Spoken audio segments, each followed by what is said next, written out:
daawwattoota keenya guyyaa rantanaa magaalaa Torontoolaatti argamna.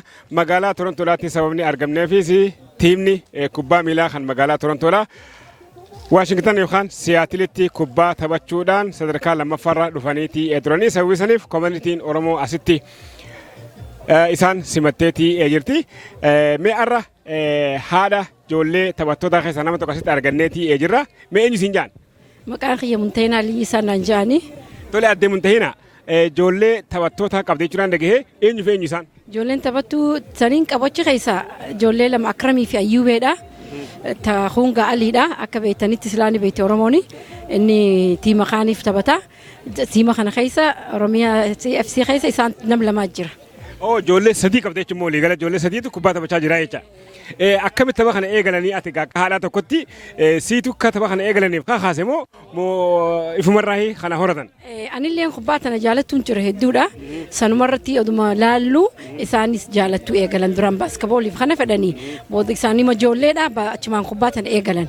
Eegalchiisee egaa Rabbii wajji ilaa asii akka gaan xiqqeenya amata afurumarraa hin eegalchiiseen.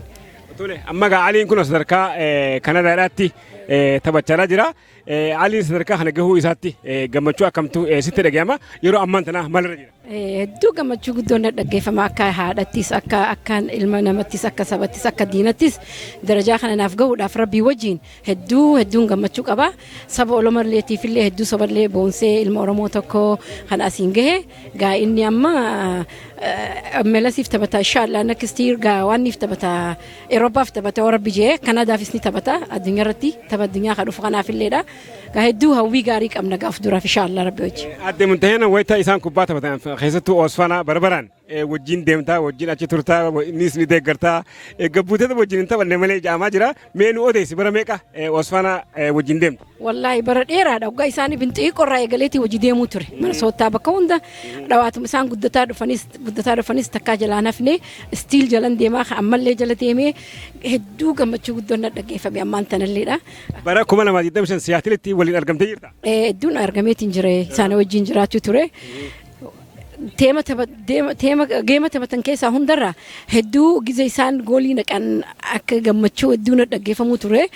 Hin beeku hangam takka hin beeku ture. Geema lama sadeessuu mo'uu turanii. Asiin gaafa oduma jennu bakka kana gaanga alhamdulillah. Arra bara 2025 Siyaatilitti taphatanii ijoollee ati dhalte keessaa meeqaatu baran Osfaanaa irratti hirmaate eenyu isaan keessaa ka goolii galmeessi? Lama isaanii tokko Akramii tokko Aliidha hedduu goolii galche Akrami. Goolii hedduu galchuu ture hedduu taphachuu ture cahuu ture hedduu alhamdulillah hedduu gammachuu qabaachuu ture namni biroolleen qabeekulleen hedduu gammachuu qabaachuu turan. Arragaa kun koominitiin Oromoodhaa magaalaa Torontoolaatti simannaa godhanii fi isaan hundinuu dhufanii asitti haawwan keenya shamarran dhiirtii manguddoon tokko osoo hafin asitti simachaa jiranii akkanatti ilmaan fi simachuun jajjabeessuun kuni mooraalii isaanii hooni cimseetti. Akka gaarii mooraala gaarii kannaa fi daa'ima ol guddatuufillee example taa deemanii at least generation dhufulleen bakki isaanii kana bu'aa dhufaa yoo isaanilleen yeroo deema waggaa guddataa dhufanii tanaafuu community illeen hedduu maddii dhaabbattee hedduu gargaartee hedduun galatoonfadhaa haa galatoomanii haa jiraatan namni keenya gizee hundaatu. Haawwan Oromoodhaa addunyaarra jiran hundumaafuu maal dhaamna?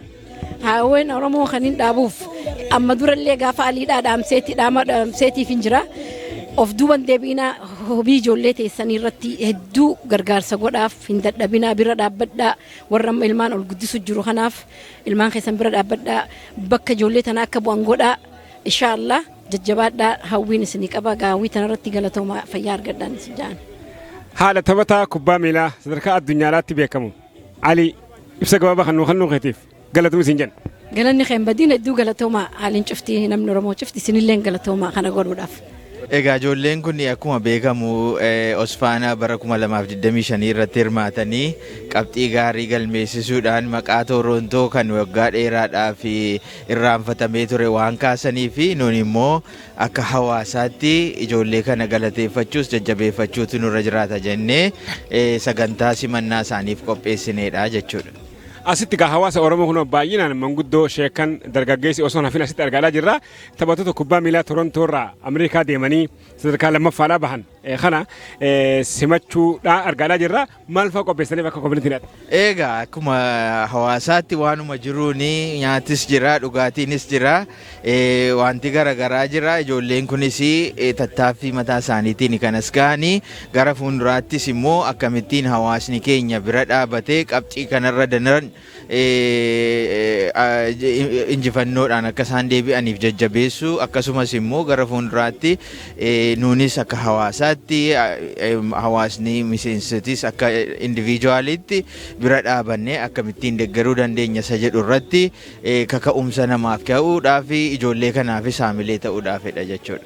Hawaasni Oromoo naannoo kanatti jiraatu tiima kubbaa miilaa kana kan maqaa isaatiin biyya ambaa deemee taphatee maqaa hawaasa Oromoo ol kaase kana cimsuu keessatti guddisuu keessatti kunuunsuu keessatti maal godhuu qaban jedha? Egaa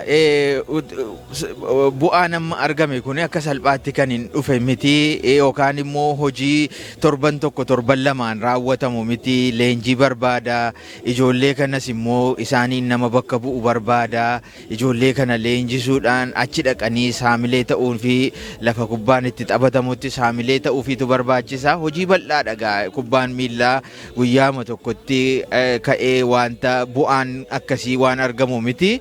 Amma ammaatti ijoolleen kun kaka'umsa mataa isaaniitiin maatii irratti hiriyoota irratti dipendi ta'uudhaan bu'aa kana argamsiisaniiru. Nuyis immoo akka hawaasaatti gara fuulduraatti miseensota keenya mobilaayiz goonee akkamittiin deeggaruu dandeenya, akkamittiin ijaaruu dandeenya isa jedhu irratti mari'annee bifa qindaa'aa ta'een hawaasa keenya qindeessinee kan naannoo kanas jiru gara GTA guutummaarra jiran qindeessuudhaan maallaqaanis ta'uu loojistiksiidhaan akkasumas immoo haamileedhaan deeggaruuniidhaan akka isaan bu'aa kana itti fufsiisan gochuudha jechuudha. Yaadan alattaniif galatooma. Galatoomaa isinillee warra HNN hawaasa keenya naannoo Torontoo bira dhaabattanii wanta nuyi qabnu dhimma nuyi qabnu hawaasaan ga'uu keessatti ga'ee guddaa qabdu ulfaadhaa fayyaa taasiniin jenna. Raayyaa Caalaan jedhama. Akka qaama hawaasa kanaatitti gammachuu guddaa takka nama tokkootitti natti dhagahama. Tuutni kun Osfaanaa keessaa hanuma mo'achuu malee garuu mo'amuu nama tiimii tokkotti samaa'ee lammaffaa bahanii shaampiyoonshiippii argachuun nurra ture. Peenaltii dhabne akka mo'anneetitti ilaalla suni gammachuu kiyya akka nama tokkootitti maaliifuu waanan qooda keessaa fudhadheefis hawaasa kiyyaaf immoo baay'ee kun nu boonsa. Kanaaf har'a ijoollee keenya kana baga gammaddanii hawaasni keenya guutuun baga waliin gammanne jechaadha fan asitti argame jechaadha. Obbo Raayyaan asii deemtanii Siyaatil deemtanii achitti ijoollees jajjabeessaa turtanii tapha isaanii hamma dhumaatti daawwattanii waan jirtaniif ijoollees jajjabeessaa waan turtaniif sadarkaa lammaffaa tokkoffaa akka dhufaniif kakaasaa turtanii lammaffaa dhufuun sun sababii maaliin hime? Dhugaa dubbachuudhaaf hireedhuma jechuun danda'a. Maaliifuu takka seenaa Osfaanaa keessatti taphni akkanaa mul'atee hin beekudha. Namni baay'een anumtillee akkasittan arge warra tiimii yookiin tuuta piroofeeshinaal jedhaman irraa gadi miti. Namni dhaabbatee ilaalaa ture keessattuu taphadhuma yeroo walmo'uu dadhabanii yeroon ammas daqiiqaan 15 dabalamee ammas walmo'uu dadhabanii peenaaltiidhaan godhanii suni uummata miilan akka dhaabbatee ilaalu akka iyyu akka gadoodu isa godhe irra caalaa warri biyya sanii namoonni achitti argaman immoo tiimii keenya kana deeggaraa turanii maaliif tapha isaaniitti tapha addaa ture.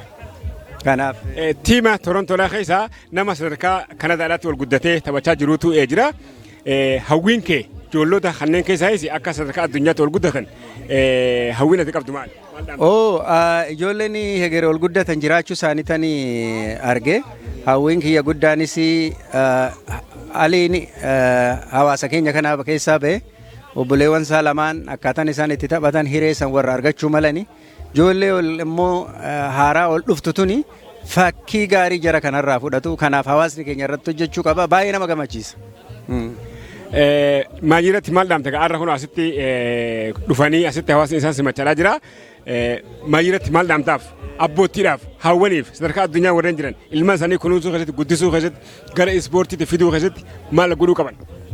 Galatoomi gaaffiin cimtuun kana hawaasni keenya dhugaatti jara kana hireen arganne tuni hawaasa keenya caalattu akka hapheetitti kan walitti fiddu hawaasni keenyas jabaatee immoo dhaloota ol dhufu kana akka deeggaru akka sagantaa addaatiin hegerefaa bara dhufutti qopheessu baay'ee haalaan barbaachisaadha.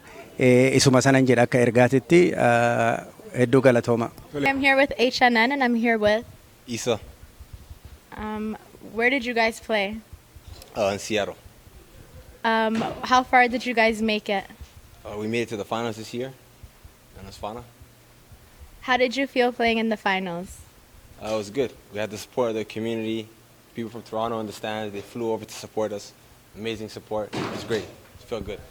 How many goals did you get? As a team, a lot. Me, just one. But it's about the team effort. Thank you. Thank you.